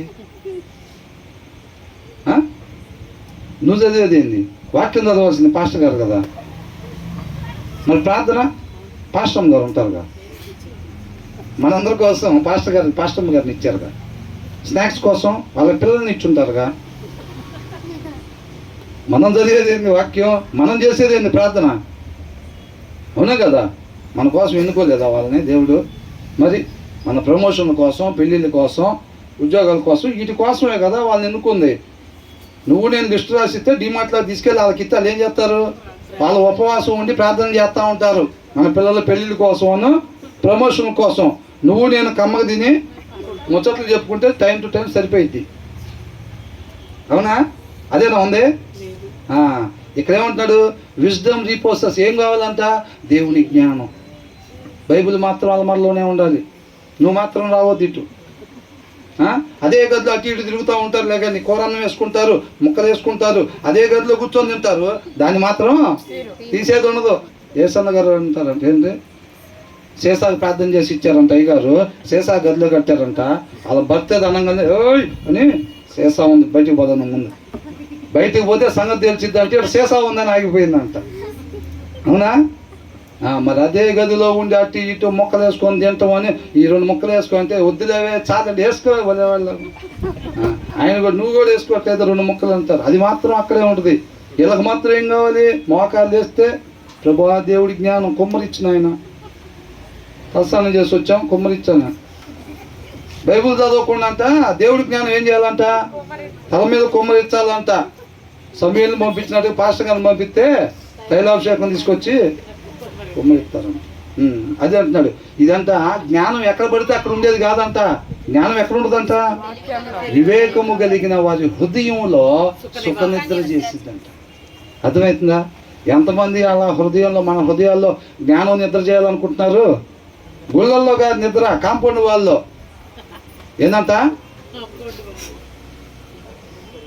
ఎక్కడంట నిద్ర? ఎక్కడి నుంచి 950 కిలోమీటర్లు పోయి కాంపౌండ్ వాళ్ళలో పడుకొని వస్తారు. వచ్చేసి ఉండదు పుణ్యం వెనకాల, ఇంజిన్ వెనకాల పెట్టుబడి వచ్చినట్టుగా పుణ్యం అంట వెనకాల వచ్చిద్దంట. కాంపౌండ్ వాళ్ళ లోపల పడుకొని వస్తే వచ్చిద్దా? ఏమి రాదు. ఆచారం అంటుకొని అడ్రస్ లేకుండా పోతాం. ఏమైంది? ఆచారం అంటుకొని అడ్రస్ లేకుండా పోతాం. మనం పోయేది కాక పిల్లల్ని ఎత్తుకొని పోతాం ఆడకి. అవునా కదా? పిల్లల్ని తీసుకుపోయి మీరు కూడా ఆ మూల మీద పడుకొని రా అంటాం వాళ్ళని కూడా. మనం పోయిన తర్వాత వాళ్ళ పిల్లల్ని తీసుకొచ్చే ఇంకో మూల మీద పడుకోబెడతారు. మొత్తం ఒకటేసారి చేస్తారు రేపు. అవునా కదా? అక్కడ ఏముండిద్దండి? ఏమైనా ఉండిద్దా? ఏమీ ఉండదు. మన ఇష్టం వచ్చినట్టుండి వేసే సిలువెత్తుకొని నడిచిన ఆ బండను 4-5 సార్లు ముద్దు పెట్టుకుంటే ఏమొచ్చిందండి? సమ్మర్లో కాడ కూర్చొని ఫోటోలు దిగితే వచ్చిద్ది తప్ప అని ఎవరిదాన్నో మళ్ళీ బాప్టిజం తీసుకుంటే మరి ఎట్టుంటే వచ్చింది? నా మాట ప్రకారంగా. అవునా? ఆయన మాట ప్రకారంగా ఉంటే గనక నిత్య జీవం అది పొందుకుంటాం. కాబట్టి ఊరికినే దేవా నీ జ్ఞానం నీ జ్ఞానం నీ జ్ఞానం ఇవి కాదు. శుభ్రంగా ఆయన కుమారుడైన వాక్యం మన దగ్గరికి పంపించాడు. అంత్య దినాల్లో ఆయన కుమారుడు ద్వారా తన ఉద్దేశాన్ని తెలియపరుస్తూ ఉన్నాడు. నిజంగా ఆశ ఉంది, ఏ రీతిగా మనిషి ఉండాలో ఆ రీతిగా మాత్రమే నన్ను ఉండి పోగొట్టుకున్న అడ్రస్కి మరలా తండ్రి దగ్గరికి వెళ్ళి యుగ యుగాలు ఆయనతో పాటు ఉండాలి అని అనుకుంటే ఆయన కుమారుడు ద్వారా తండ్రి ఏం చెప్తున్నాడో చూసి దాని ప్రకారంగా మాత్రమే. పోయినసారి తినొద్దు అంటే పని తినవా లేదా? ఈసారి అట్లాంటి పొరపాటు జరగకుండా జాగ్రత్త, బహు జాగ్రత్త కలిగంట.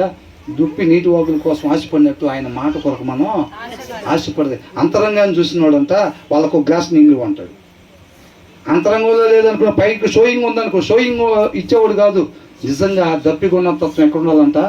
అంతరంగంలో నిజంగా ఆయన మాట కొరకు అలా దప్పికొని ఉంటే తృప్తిపరిచే దేవుడు అన్నమాట. అవునా? కాబట్టి మనకు నిజంగా దేవుడి జ్ఞానం కావాలి. నిత్య జీవానికి నడిపించే దేవుడి జ్ఞానం. దేవుడి జ్ఞానం లేకుండా నిత్య జీవానికి వెళ్తామా? వెళ్ళలేము. అక్కడికి వెళ్ళే బస్సు అదే. కొన్ని చోట్ల అంటారు 222 బస్సు అండి, అది ఎక్కిరా మా ఊరు అంటారు. అవునా?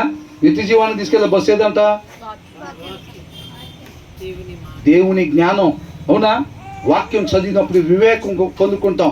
ఏం మాట్లాడాలి, ఎలాగ మాత్రమే మనం చూడాలి, ఎలాగ మాత్రమే మనం ప్రవర్తించాలి అనేది ఆ వివేకం ఉంటుంది. ఆ వివేకం ఉండే వాళ్ళ దగ్గర అంతా ఆ జ్ఞానం సుఖ నిద్ర చేసిందంట. ఆ జ్ఞానం నిత్య జీవానికి మనల్ని తీసుకునేది. ఆ జ్ఞానం లేకుండా నిత్య జీవానికి మనం వెళ్ళలేము. కాబట్టి మనం వెళ్ళాలి అంటే మనం ఎలా ఉండాలి? ఆ జ్ఞానం అంతా వివేకం కలిగిన వాళ్ళ దగ్గరే ఉండిద్ది అంట.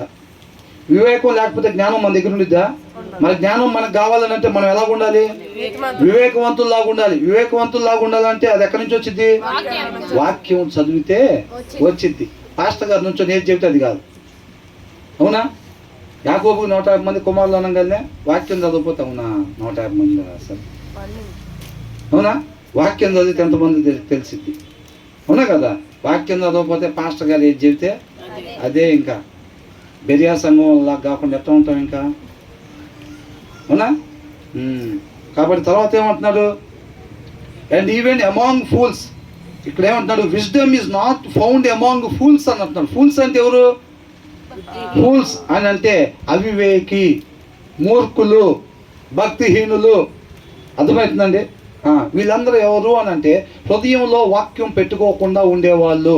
బాల్యం నుంచి హృదయం మోసకరమైంది కాబట్టి ఆ మోసకరమైన దాంట్లో నుంచి వచ్చేవి ఇవన్నీ కూడా అనమాట. అర్థమవుతుందా? వివేకం కలిగి ఉంటే ఆ వివేకి దగ్గరికి జ్ఞానం వచ్చి శిఖనివాసం చేసిద్దంట. వివేకం లేకపోతే వాళ్ళ దగ్గర మూర్ఖత్వం ఉండిద్ది అని రాసి పెట్టింది. అర్థమైందండి? Wisdom is not found. ఆ జ్ఞానం అంతా వాళ్ళ దగ్గర కనపడదంట. ఎవరి దగ్గర? అమాంగ్ ఫూల్స్ అని అంటున్నాడు. మూర్ఖుల దగ్గర ఆ జ్ఞానం ఉండదు. వాక్యం చదవని వాళ్ళు అందరూ ఎవరంట? మూర్ఖులు. మళ్ళీ ఒకసారి చెప్పాలి, వాక్యం చదవని వాళ్ళు ఎవరు?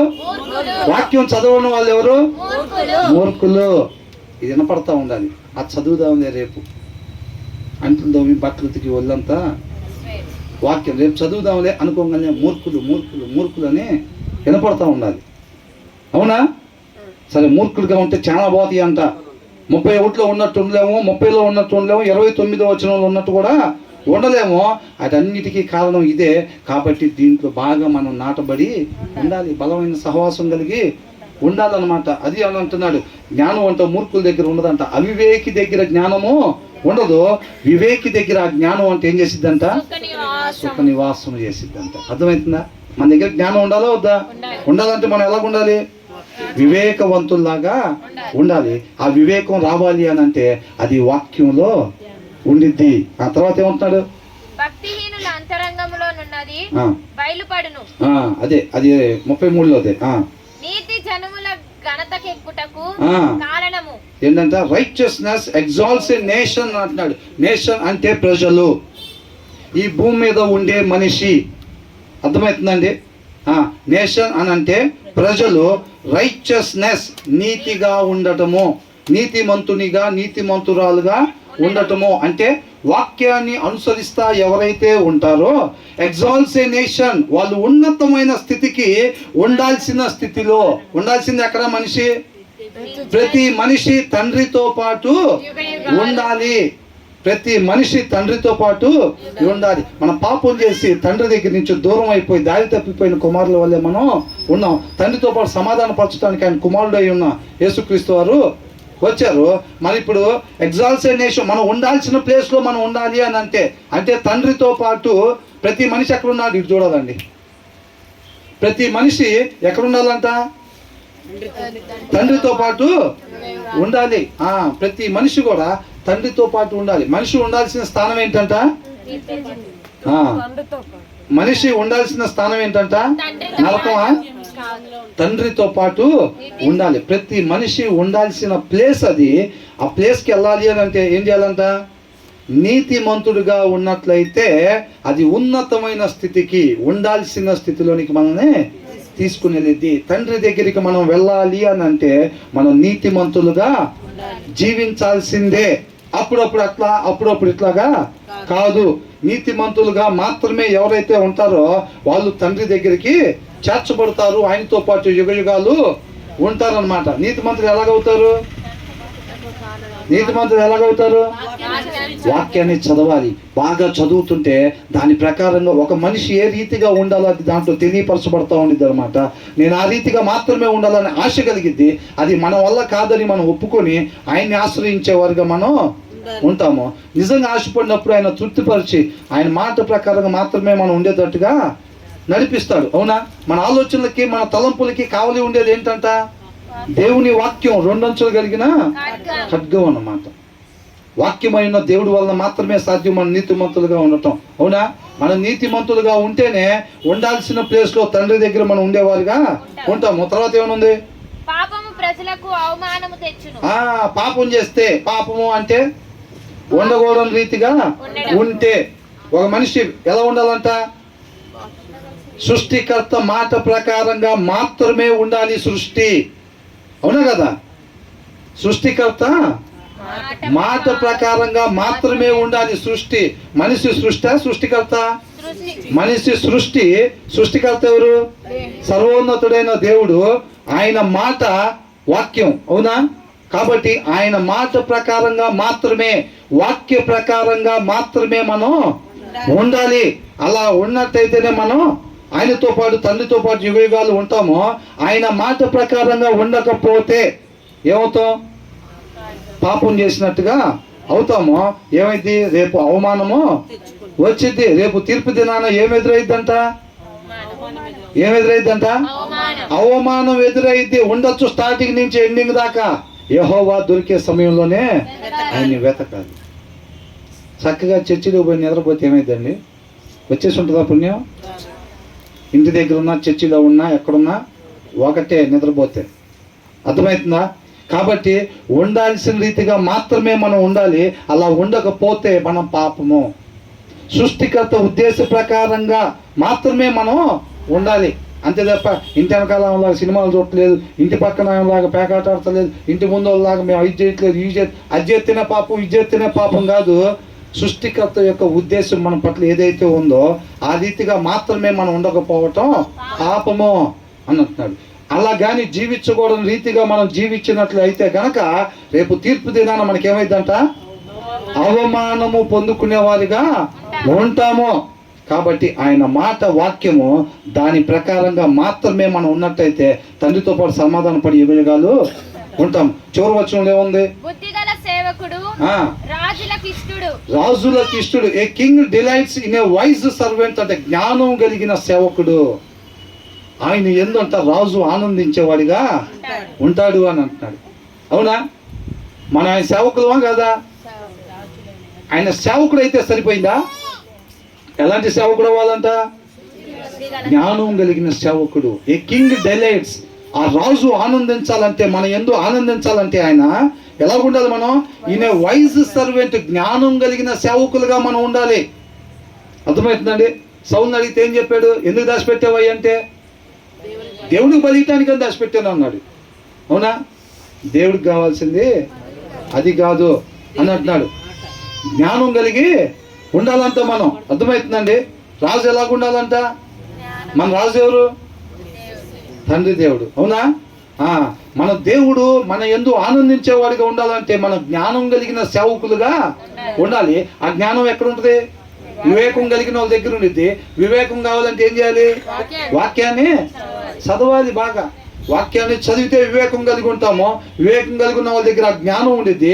ఆ జ్ఞానం కలిగి నడుచుకునే సేవకుడి యందు ఆ రాజు ఆనందించేవాడిగా ఉంటాడనమాట. మన సృష్టికర్త మనం జ్ఞానం కలిగి నడుచుకోవటం వలన ఆయన ఆనందించేవాడిగా ఉంటాడు. జ్ఞానం కలిగి ఉండేటప్పుడు ఏంటంటే ఉండాల్సిన రీతిగా మాత్రమే మనం ఉంటాము. రేపు ఆయనతో పాటు యుగ యుగాలు ఉంటాం. ఏ ఆత్మ కూడా నశించిపోకుండా ఉంటుంటే ఆయనకి ఎంత ఆనందం అండి, అవునా? ఒక ఆత్మ రక్షణ పొందుకుంటే ఆయన ఎంత ఆనందించేవాడు ఉంటాడు, అవునా కదా?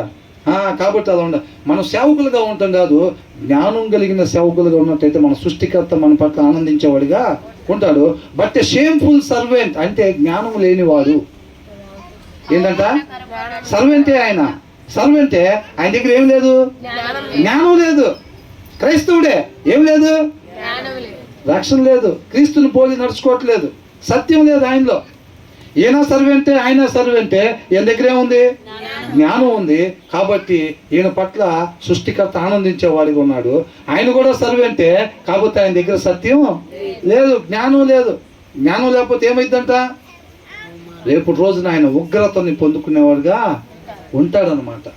జ్ఞానం కలిగి ఉండే సేవకుడి పట్ల దేవుడు ఆనందించేవాడిగా, అవునా? తండ్రి దగ్గరికి చేరుకుంటే అది ఆనందించేవాడిగా ఉంటాడనమాట. బట్ ఎ షేమ్ఫుల్ సర్వెంట్, జ్ఞానం లేని సేవకుడు ఎవరైతే ఉంటారో దేవుని యొక్క కోపాన్ని హెచ్చించేవాడిగా, ఆ ఉగ్రతను రేపు రోజున ఎదుర్కొనేవాడిగా ఉంటాడు అని అంటున్నాడు. But his wrath falls on one who acts shamefully అని అంటున్నాడు. ఎవరైతే అవమానకరంగా వాక్యంలో వద్దు అన్నది చేస్తూ ఉంటారో, వాక్యంలో అలాగ మాట్లాడొద్దు అన్నది, వాక్యంలో అలాగ చూడొద్దు పైనుంచి కిందకి అని అనేది ఎవరైతే అట్లా చేస్తారో వాళ్ళ మీద కంట రేపు దేవుని ఉగ్రత వచ్చిద్ది అని అంటున్నారు.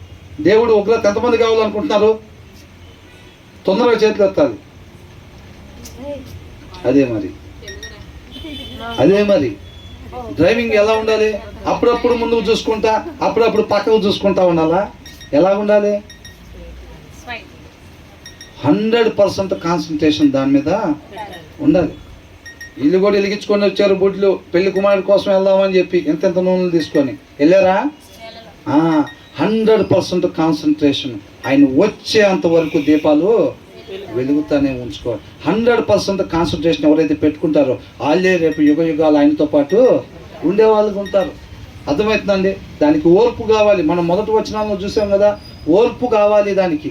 అర్థమవుతుందా? కాబట్టి మనం జ్ఞానం కలిగిన సేవకులుగా ఉన్నట్టయితే మన సృష్టికర్త అనేది ఆనందించేవాడిగా ఉంటాడు. జ్ఞానం లేని వారుగా ఉండేటట్టయితే ఆయన ఉగ్రతకు రేపు మనం గురయ్యేవారుగా ఉంటాము. దేవునికి మహిమ కలుగును గాక. క్షమించాలండి, చాలా ఆలస్యమైంది.